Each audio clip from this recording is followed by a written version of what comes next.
সবাইকে আমন্ত্রণ চ্যানেল 24-এর ঈদের বিশেষ আয়োজন সাফল্যের গল্পে। আপনাদের সাথে আমি আছি শফি মাহমুদ সাগর। আজ আমাদের সাথে অতিথি হিসেবে রয়েছেন বিউটি বেগম, যিনি একসময় ব্র্যাকের মাইক্রোক্রেডিটের কর্মী হিসেবে কাজ করেছেন। বর্তমানে কৃত্রিম হাত পা সংযোজনের প্রশিক্ষণ নিয়ে গড়ে তুলেছেন নিজের প্রতিষ্ঠান। হাত পা হারানো বহু মানুষ তার প্রতিষ্ঠানের মাধ্যমে নিজের জীবনে আবারও ঘুরে দাঁড়াতে পেরেছেন। আজ তার কাছ থেকেই শুনব তার জীবনের নানা দিক, তার সংগ্রামমুখর জীবন এবং তার প্রতিষ্ঠানের নানাবিধ বিষয়। আপা কেমন আছেন? জি, আসসালামু আলাইকুম। আলহামদুলিল্লাহ ভালো আছি। আপনারা কেমন আছেন? এবং আপনাদেরকে অসংখ্য ধন্যবাদ আমার ইজি লাইফ ফর বাংলাদেশে আমার ইন্টারভিউ নেওয়ার জন্য বা আমার ইজি লাইফ ফর বাংলাদেশকে ভিজিট করার জন্য, জনগণের সামনে তুলে ধরার জন্য অসংখ্য ধন্যবাদ। ধন্যবাদ আপা।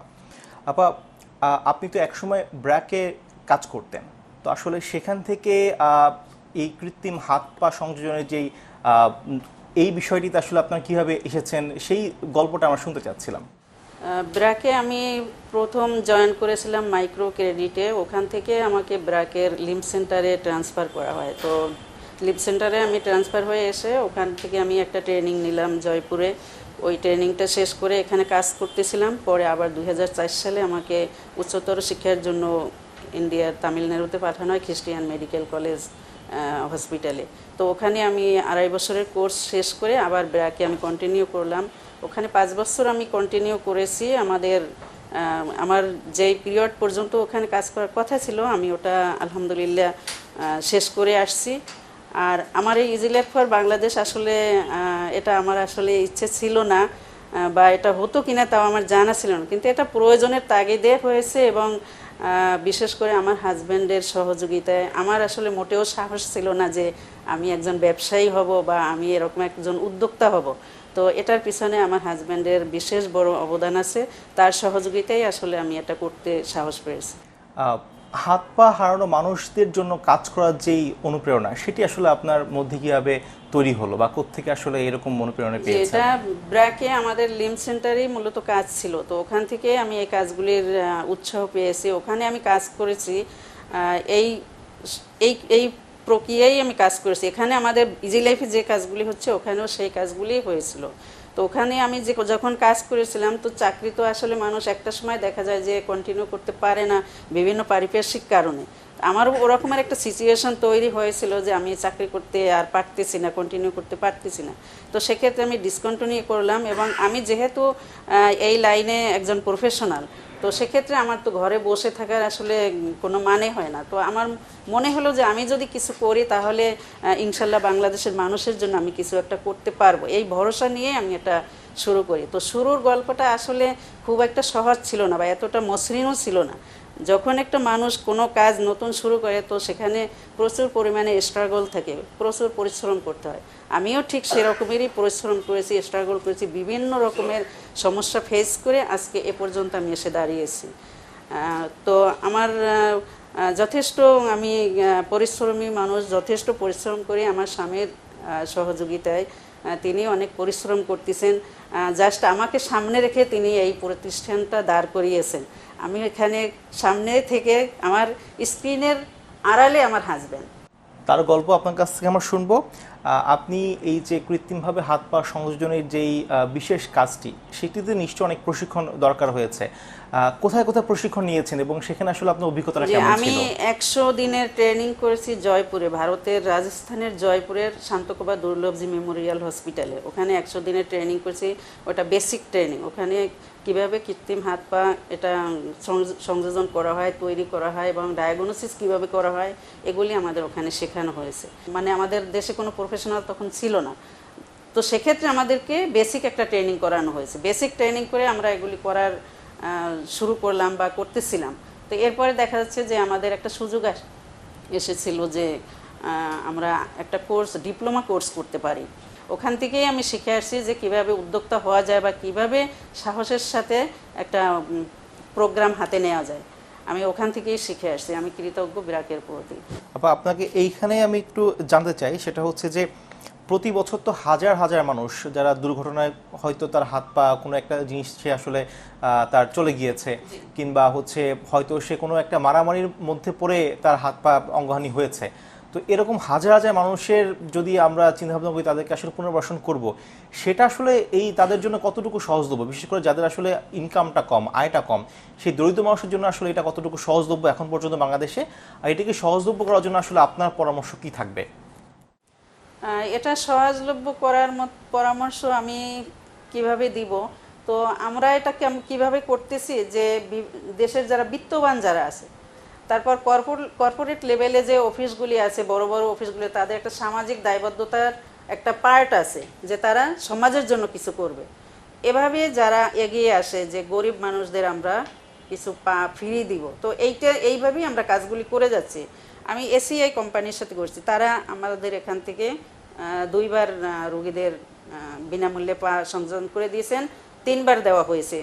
এসিআই 3বার দিয়েছে, তারপর আপনার মোমেন্ট গ্রুপ দিয়েছে, তারপর আমি স্বপ্ন নিয়ে একটা স্বেচ্ছাসেবী সংগঠনের সাথে কাজ করে যাচ্ছি।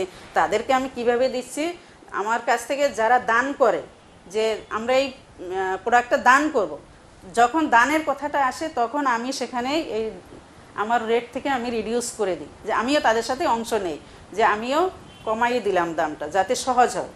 যদি একজন মানুষকে যদি একটা অল্প দামে একটা জিনিস দেওয়া যায় তাহলে কিন্তু মানুষ আগ্রহী হয় ওই জিনিসটা দেওয়ার জন্য। যখন দেখবে খুব বেশি বড় দাম তখন দিতে চায় না। যেমন আমরা ফেস করতেছি বর্তমানে যে হাঁটুর উপরে কাটা অনেক পেশেন্ট আছে আমার, কিন্তু তাদেরকে কেউ দিচ্ছে না, কারণ ওগুলির দাম বেশি পড়ে যায়, এই জন্য কেউ আগ্রহী হচ্ছে না। তা আমি আহ্বান করব যারা যারা বিত্তশালী আছেন, যাদের অ্যাবিলিটি আছে এরকম দান করার, তারা হাঁটুর উপরে মানুষগুলোকেও দেন, তারা হাঁটুর উপরে পা সংযোজন করে কর্ম করে খেতে পারবে, তারা সমাজে ভালোভাবে চলতে পারবে, তারা একজন স্বাবলম্বী হিসেবে নিজেকে পরিচিত করতে পারবে। ইজি লাইফ ফর বাংলাদেশের শুরুটা জানতে চাচ্ছিলাম যে আসলে পরিকল্পনা কখন নিয়েছিলেন? এটা আসলে হুট করে হয়েছে, আমার এই পরিকল্পনাটা হয়েছে হুট করে। যে আমি চাকরি করতাম, ওখানে যে কোনো বিষয়ে আমি আর চাকরিটা করতে পারছিলাম না, তো আমি চলে আসলাম চাকরি রিজাইন দিয়ে।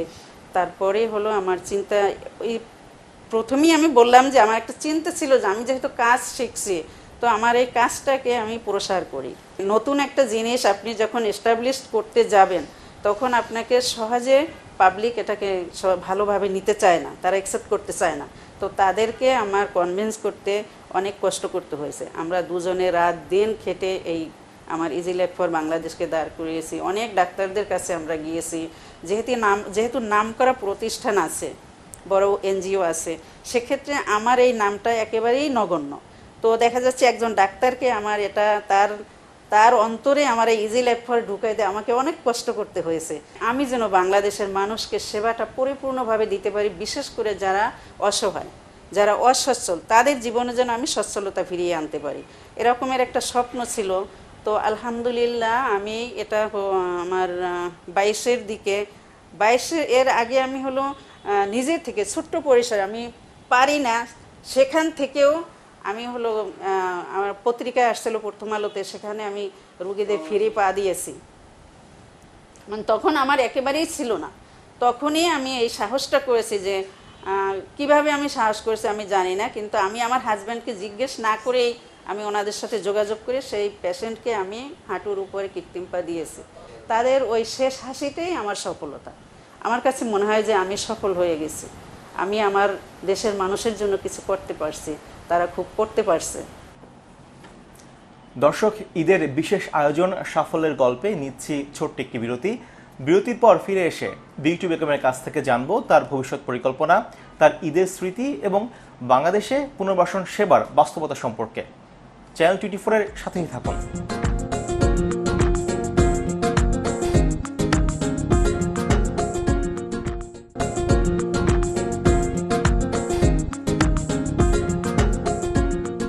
আপনাদের আবারও স্বাগত জানাচ্ছি সাফল্যের গল্পে। জানছিলাম বিউটি বেগমের গল্প। আপা, বাংলাদেশে যে কৃত্রিম অঙ্গ প্রত্যঙ্গ, হাত পা, এসবের যে হচ্ছে পুনর্বাসন ব্যবস্থা এবং এই সেবাটা আসলে আপনার কি ধরনের ঘাটতি দেখতে পাচ্ছেন? ধন্যবাদ আপনাকে। ঘাটতি যদি আমরা বলতে যাই তাহলে বহুবিধ ঘাটতি আমাদের দেশে আছে। প্রথম দিকে হচ্ছে যে আমরা এই সেবাটাকে আসলে এখনও কেউ বুঝতে চাই না, বুঝি না যে এটা কোন ধরনের সেবা। এটা উর্দু মহলে তারা জানতোই না আগে যে কৃত্রিম পা সংযোজন একটা কেন্দ্র আছে বা এখানে কৃত্রিম পা সংযোজন করা হয়, এখানে কারা সংযোজন করে, মানে এই ধারণাটাই আমাদের দেশের মানুষের নেই যে এখানে কারা এই এই কাজগুলি করবে। এরপরে হচ্ছে আমাদের দেশের ম্যাটেরিয়ালগুলি, আমরা কিট কম্পোনেন্টগুলি আমাদের দেশে এখনও তৈরি হচ্ছে না, আমাদের এগুলি বিদেশ নির্ভর, আমরা বিদেশ থেকে আনতে হয়। বিদেশ থেকে যখন আমাদের আনতে হয় সেখানে আমাদের প্রচুর খরচ করতে হয় বিভিন্নভাবে। আমাদের দেশে প্রতিবন্ধীদের জন্য যত ম্যাটেরিয়াল আছে এগুলি দেখা যাচ্ছে যে আপনার কাস্টম ডিউটি ছাড়াই আনার কথা বা আনার কোনো একটা সুযোগ আছে, কিন্তু আমরা সেই সুযোগটা পাচ্ছি না। আমাদের খাতা কলমে হয়তো 5% আছে, কিন্তু আমরা যখন আনতে যাই তখন আমাদের দেখা যায় 30, 31, 32, 35, তারপর বিভিন্ন খাতে আমাদের টাকা দিতে হয় যেগুলি আমরা ফোকাস করতে পারি না। এটা বাংলাদেশের প্রেক্ষাপটে আমি বলছি, এগুলি আমাদের জন্য ঘাটতি। আমরা এখানে যারা কৃত্রিম পা সংযোজন করি তারা মূলত আমরা যে প্রফেশনাল যারা আছি এই বিষয়ের উপর আমরা লেখাপড়া করছি দেশের বাহিরে, এখন দেশের মধ্যেও হচ্ছে কিছু কিছু জায়গায়। তো সেক্ষেত্রে আমরা এটার জন্য পারফেক্ট, আমরা এটা করতে পারি। তো এখানে দেখা যাচ্ছে যে যারা কি বলবো এটাকে, যারা মেনটেন করে আমাদের দেশে যে ডাক্তারদের, তারপর আপনার নার্সদের একটা অ্যাসোসিয়েশন আছে বা তাদের একটা কোড আছে, রেজিস্ট্রেশন নাম্বার আছে, কিন্তু আমাদের সেটা নেই। আমাদের কোডটাই ডিজি হেলথে নেই যে আমরা যে কাজগুলি করব আমাদেরকে এরকমের কোনো স্বীকৃতি দেওয়ার মতো কোনো ডিজি হেলথে নেই। আমরা ডিজি হেলথে পারমিশনের জন্য গিয়েছিলাম, তো সেখানে দেখলাম যে আমাদের এই কোড নেই এই কাজ করার। তো আমরা কিভাবে কাজ করতেছি, আমরা তো এখন শিখে আসছি সেইভাবেই কাজ করতেছি, কিন্তু আমরা চাই আমাদের দেশে সরকার যেন আমাদেরকে এরকম একটা ব্যবস্থা করে দেয় যে আমরা এখানে স্বাচ্ছন্দ্যে যেন কাজ করতে পারি। আবার এই মুহূর্তে কি আপনি বিশেষ কোনো উদ্যোগ নিয়ে কাজ করছেন কিনা? জি, আমি খুবই এক্সাইটেড যে আমি অত্যন্ত আনন্দের সাথে বলতেছি যে আমি বর্তমানে একটা অর্গানাইজেশনের সাথে কাজ করতেছি। তারা হচ্ছে প্রবাসী, আমেরিকান প্রবাসী ইনসানিয়া রিলিফ, শিকাগো, ইউএসএ। এই এই অর্গানাইজেশন তারা দান করে যাচ্ছেন, তাদের সাথে আমি কাজ করে যাচ্ছি। তারা খুব ভালো একটা কাজ করতেছেন যে আমার গরিব রুগীদের যে আমি বাইরে থেকে আনি, তারা আসার সময় আমি যদি হুট করে একজনকে ফোন দিই যে আসেন আপনাকে একটা ফ্রি পা দেবো, তখন তারা হঠাৎ করে বলে যে আপা আমার কাছে তো টাকা নেই, আমি কিভাবে আসব, আমাকে এত শর্ট টাইমে আমি আসতে পারতেছি না। তখন আমার এই প্রবাসী ভাইয়েরা তারা কি করছে যে তারা তাদের আসা যাওয়ার যে কনভেন্সটা সেটা দিচ্ছে, খাওয়ার টাকাটা দিচ্ছে, এবং একজোড়া জুতা দরকার হয়, নতুন জুতা কৃত্রিম পা সংযোজন করলে সেই জুতাটার টাকাও দিচ্ছে। আমি তাদেরকে ধন্যবাদ জানাই এবং তারা যেন এটা কন্টিনিউ করতে পারে সেজন্য আমি আল্লাহর কাছে দোয়া করি যেন আমার এই বিদেশি ভাইয়েরা যেন এটা কন্টিনিউ করে যেতে পারেন আমার দেশের গরিব রুগীদের জন্য। আচ্ছা, আমরা আমাদের আয়োজনের একদম শেষ দিকে চলে এসেছি। একজন উদ্যোক্তার জন্য তো আসলে নতুন কিছু তৈরি করা খুবই কঠিন, সেখানে আপনি নারী হিসেবে একজন মানে উদ্যোগী হয়ে এরকম প্রতিষ্ঠান তৈরি করেছেন। তো নারী উদ্যোক্তা হিসেবে কি আপনার বাধা কি বেশি ছিল, মানে আপনি আসলে কি ধরনের বাধা সেই সময় জাস্ট নারী হিসেবে আপনার কাছে মনে হয়েছে যে আপনাকে বেশি সেই প্রতিবন্ধকতাগুলো মানে সামলাতে হয়েছে?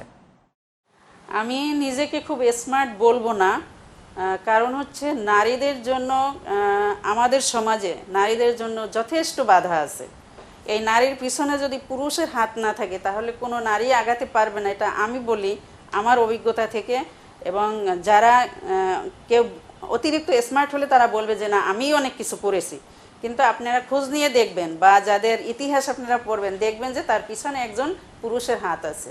আমার পিছনেও এরকমই আমার হাজব্যান্ডের হাত আছে, বিধায় আমি পারছি, না হয় আমি কখনোই সাহস করতাম না এই পথে আসার। জি, আপনার কাছে জানতে চাই যে আপনার ছোটবেলার ঈদের স্মৃতি কি মনে আছে? তখন আসলে কেমন ঈদ কাটাতেন, আর বর্তমানে যে এত কর্মব্যস্ততা, এত কাজের চাপ, সেখানে আসলে কেমনভাবে ঈদ পালন করছেন? কর্মব্যস্ত যদি আমি থাকি তাহলে সারাক্ষণই থাকতে পারবো, আমাকে সময় বের করে নিতে হবে। আমি কিন্তু প্রতিবারই ঈদ করতে আমার গ্রামে চলে যাই। আমার গ্রাম বলতে আমার শ্বশুর বাড়িতে আমি যাই, সেখান থেকে আমার বাবার বাড়িতেও ঘুরে আসি, একদিনের জন্য হোক দুদিনের জন্য হোক। আমরা চাই আমাদের শিকড়টাকে ঠিক রাখতে। আমাদের শিকড় যদি না থাকে তাহলে তো আমরা থেকে কী লাভ? আমার বাচ্চা তো চিনবে না আমার বাড়ি, তার দাদা বাড়ি চিনবে না যদি আমরা তাকে না চিনাই। তো এজন্য আমরা যত ব্যস্ত থাকি আমরা চেষ্টা করি আমাদের এলাকায় ঈদ করার জন্য, বিশেষ করে ঈদের সময়টা আমরা আত্মীয় স্বজনের সাথে মিলিত হই, আমরা একত্রিত হই। আপনার এই প্রতিষ্ঠানের বয়স তো প্রায় 1 যুগ হয়ে যাচ্ছে। 1 যুগ হয়ে বেশি হয়ে যাচ্ছে, মানে 13 বছর, 13তে। আগামী 5 বছর পরে এই প্রতিষ্ঠানকে কোথায় দেখতে চান, এবং আপনার বর্তমানে আসলে প্রতিষ্ঠানে কতজন কর্মকর্তা কর্মচারী আছেন, কাজ করছেন? আমাদের এখন 35-এর মতো কর্মী আছেন। আমার 4টা অফিস আছে বাংলাদেশে, আপনার কুমিল্লা, খুলনা, বরিশাল এবং ঢাকাতে 4টা। তো আমি এই আমার ইজি লাইফ ফর বাংলাদেশকে আমি দেখতে চাই এইভাবে যেন আমি আমার দেশের যত বড় বড় শহর আছে সেই শহরগুলোতে আমার ইজি লাইফ ফর বাংলাদেশের একটা করে অফিস থাকবে এবং আমি একেবারে রুট লেভেলে আমার পেশেন্টদের যেন আমি সেবাটা পৌঁছাইয়ে দিতে পারি সেই আশাটা আমার আছে। এবং আমি আল্লাহর কাছে এটা চাইতেছি যেন আমি সবাইকে সেবাটা দিতে পারি, কারণ বহু দূর থেকে মানুষ ঢাকাতে আসতে তাদের প্রচুর খরচ হয়ে যায়। একজন গরিব রোগী ঢাকাতে আসতে গেলে তার দেখা যায় ঋণ করে আসতে হয়। তো আমি যদি তার এলাকায় এই সেবাটা দিতে পারি তাহলে তার ওই টাকাটা বেঁচে যাবে, সে স্বাচ্ছন্দ্য ফিল করবে। তো আমি চাই আমার বাংলাদেশে আরও অফিস হোক, আমি যেন সবাইকে সেবা দিতে পারি, আমার এই আশাটা আছে। আমি আল্লাহর কাছে এটা চাইতেছি এবং হয়তো আল্লাহ আমাকে এটা সাহায্য করবেন যেন আমি ইজি লাইফ ফর বাংলাদেশে আরও প্রসার করতে পারি, বড় করতে পারি। জি, আমরাও চাই আপনার মাধ্যমে আরও অনেক মানুষ সেবা পাক।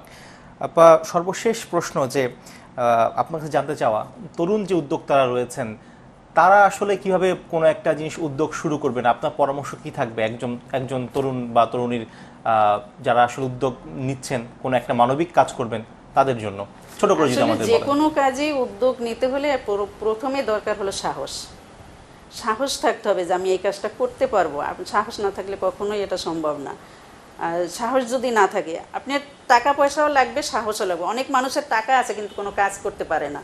সাহস থাকতে হবে, মেধা থাকতে হবে, তার পরিশ্রম থাকতে হবে এবং প্রথম দিকেই আপনার হলো একটা কাজ দাঁড় করাতে হলে প্রচুর পরিশ্রম করতে হবে। ধন্যবাদ আপা। এতক্ষণ আমাদের সাথে ছিলেন ইজি লাইফ ফর বাংলাদেশের প্রতিষ্ঠাতা বিউটি বেগম। আজ আমরা তার জীবনের গল্প শুনলাম। আজকের আয়োজন এখানে শেষ করছি। ধন্যবাদ সবাইকে।